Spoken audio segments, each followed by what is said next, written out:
ఉమ్మడి ఖమ్మం జిల్లాలో వైష్ణవ దేవాలయాలు భక్తులతో కిటకిటలాడుతున్నాయి.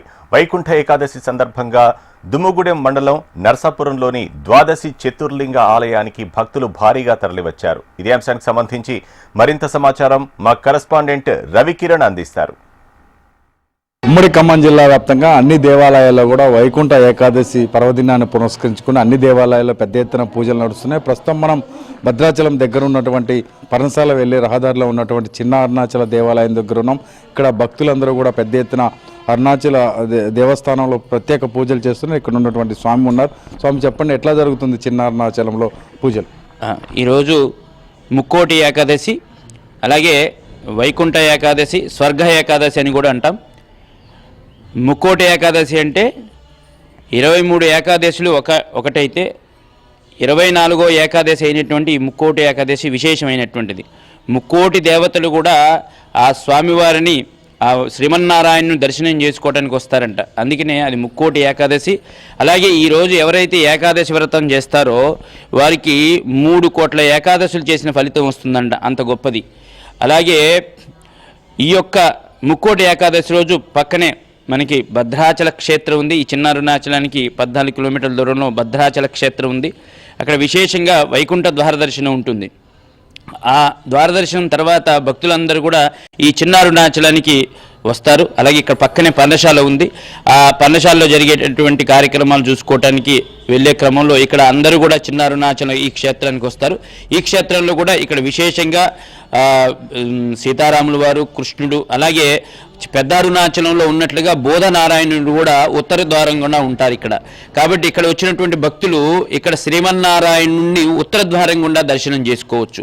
ఇక్కడ విశేషమైనటువంటిది స్వయంగా నారాయణుని ఇక్కడ దర్శనం చేసుకునేటువంటి భాగ్యం ఇక్కడికి వచ్చేటువంటి భక్తులకి కలుగుతుంది.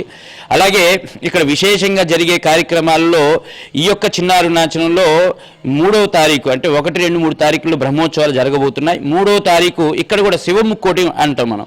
శివముక్కోటి అంటే అరుణాచలేశ్వరుడు ఉద్భవించిన రోజు. అంటే మన పెద్ద అరుణాచలంలో ఆ యొక్క అరుణగిరి ఉద్భవించిన రోజునే శివముక్కోటి అంటాం. అదే రోజు అంటే ఏ మానవ మాత్రుడు కూడా, ఏ సిద్ధాంతి కూడా ఈ చిన్న అరుణాచలానికి ప్రతిష్టా ముహూర్తం పెట్టలేదన్నమాట. అక్కడ ఉద్భవించిన రోజే ఇక్కడ ఈ అరుణాచలేశ్వరుడు ప్రతిష్ట జరిగింది. ఆ అరుణాచలేశ్వరుడు ఆజ్ఞ మనకు ఆ ప్రతిష్ట రోజు, అక్కడ ఉద్భవించిన రోజు ఇక్కడ ప్రతిష్ట జరిగింది. కాబట్టి ఆ శివముక్కోటి రోజు ఇక్కడ విశేషంగా ఉత్తర ద్వారం గుండా ఇక్కడ అపితకుచాంబికా సమేత అరుణాచలేశ్వరుడు ఆదిశేష వాహనం మీద దర్శనం జరుగుతుంది అనమాట. ఇక్కడ విశేషం అది. మీరు చెప్పండి, ఎట్లా జరుగుతున్నాయి పూజలు? ఇక్కడ చాలా బాగా జరుగుతుందండి. ప్రతిరోజు అభిషేకాలు చేస్తారు. అది కూడా మన చేతులతో పట్టుకుని మరీ చేపిస్తారు.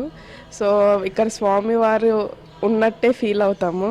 పెద్ద స్వామి వల్లే ఇదంతా జరుగుతుంది మొత్తం. ఆయనే లేకపోతే గుడి లేనట్టే. మెయిన్గా ఏంటంటే ఇక్కడ అన్నదానం. ఏదో అన్నదానం పెట్టాలి అంటే పెట్టడం కాదు, అది తింటేనే అర్థమవుతుంది అది అంత బాగా పెడతారు అని. ముఖ్యంగా ఏంటంటే మనం మన దగ్గరికి తీసుకొచ్చి కూర్చోపెట్టి పెడతారు. ఎంతమంది వచ్చినా 4 o'clock వరకు పెడతారు. అది నాకు బాగా నచ్చింది. మీరు చెప్పండి అమ్మా, ఏకాదశి సందర్భంగా ఎట్లా జరుపుకున్నారు పూజ? బాగా జరిగిందండి. బోధనారాయణుడికి అభిషేకము అవి చేశారు. ఇక్కడ చిన్న అరుణాచలం అంటే ఈ ఊరు అసలు ఎవరికి తెలియదు ఇంతకుముందు నరసాపురం అనేది. ఇప్పుడు చిన్న అరుణాచలంగా మారి ప్రపంచవ్యాప్తంగా అందరికీ అరుణాచలం అంటే ఏంటో బాగా తెలిసిందండి.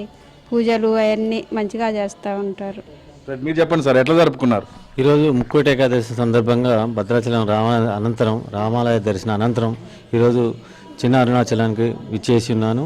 ఈరోజు ఇక్కడ విశేషంగా బోధనారాయణ అయ్యగారి పంతులు గారిని కూడా అడిగాను. బోధనారాయణ గారి పేరు విని వారిని దర్శించుకోవడం చాలా ఆనందకరం. అలాగే జ్యోతిర్లింగాలకు కూడా అభిషేకం చేశాను. చాలా ఆనందంగా అనిపిస్తుంది. మీరు చెప్పండి, ఎక్కడి నుంచి వచ్చారు, ఎట్లా జరుపుకున్నారు? గుంటూరు నుండి వచ్చామండి. భద్రాచలం ఏకాదశి అన్నారని చెప్పేసి ఏకాదశి దర్శనం చేసుకొని ఇక్కడికి వచ్చాం. చిన్న అరుణాచలం చూసినంత తృప్తిగా ఉంది. అక్కడ అరుణాచలం చూసినట్టే ఉంది. ఇక్కడ మాకు చాలా ఆనందంగా ఉంది. ఇప్పుడే గురూజీ గారిని కూడా ఏంటో మేము ఫస్ట్ టైం అండి. ఇది మొత్తం మీద వైకుంఠ ఏకాదశి పర్వదినాన చిన్న అరుణాచలంలో పెద్ద ఎత్తున భక్తులందరూ కూడా వచ్చి పూజలు చేస్తున్నారు. భద్రాచలం ఉత్తర ద్వారం ద్వారా స్వామివారిని దర్శించుకున్న అనంతరం అక్కడే ఉన్నటువంటి పర్ణశాల కావచ్చు, చిన్న అరుణాచలం కావచ్చు, భక్తులందరూ కూడా తరలి వస్తున్నారు. ఈ నేపథ్యంలో టెంపుల్స్లో కూడా రష్ కనపడుతున్న పరిస్థితి ప్రస్తుతం కనపడుతుంది. ఇది ఇక్కడ ప్రసిద్ధ గణేష్ కిరణ్, చిన్న అరుణాచలం.